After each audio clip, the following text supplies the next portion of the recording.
আসসালামু আলাইকুম। কেমন আছেন সবাই? আশা করছি সবাই ভালো আছেন। যে যেখান থেকে ভিডিওটি দেখছেন সুস্থ আছেন। আমিও ভালো আছি। তো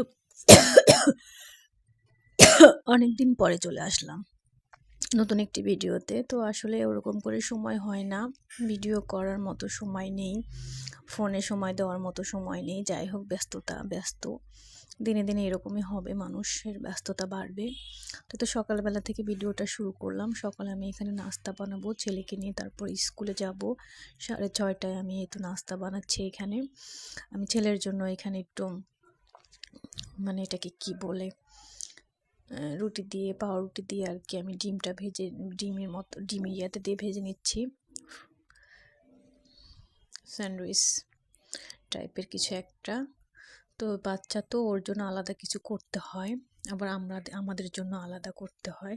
তো এই জন্য সময়টা বেশি লেগে যায়। আবার ওদিকে তো দুপুর হলে আসা হয়, আসলে কিছুটা কাজ এদিক দিয়ে যদি সামনে এগিয়ে রাখা যায়, এই জন্য আর কি সকাল সকাল উঠে মোটামুটিভাবে সব কিছু একটু আয়ত্তের মধ্যে নিয়ে এসে টুকটাক কাজটা একটু গুছায় রেখে তারপর আর কি যেতে হয়। এসে আবার একটু দুপুরে রান্না করতে হয়, মানে খুবই ব্যস্ত।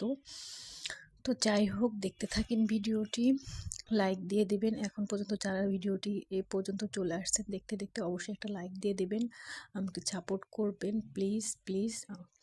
ভালো লাগলে চ্যানেলটাকে অবশ্যই সাবস্ক্রাইব করে দিবেন, সুন্দর সুন্দর কমেন্ট করবেন আপুরা ভাইয়ারা। তো যাই হোক, দেখতে থাকেন। আমি আসলে বাচ্চাকে স্কুলে দেওয়ার আগ পর্যন্ত অনেক রিল্যাক্সে লাইফ চলতো।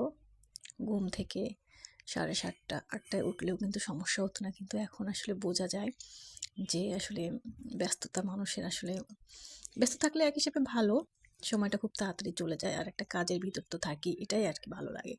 বসে বসে থাকলে অলস্য মস্তিষ্ক শয়তানের কারখানা মানুষ বলে না, এটা আসলে এখন তো অন্য কিছু ভাবার মতো কোনো সময়ই নেই।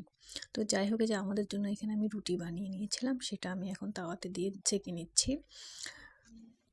হয়ে গেছে সকালের নাস্তা। আপাতত আমরা যে এখানে ডাল করেছি, এটা দিয়ে খাবো রুটিটা। আর বাচ্চা অত সকালে তো খেতে চায় না। তারপর আমি এখানে দুপুরে যেটা রান্না করব, এটা আমি মোটামুটিভাবে মাছটা আমি যে ভিজিয়ে রেখে যাব।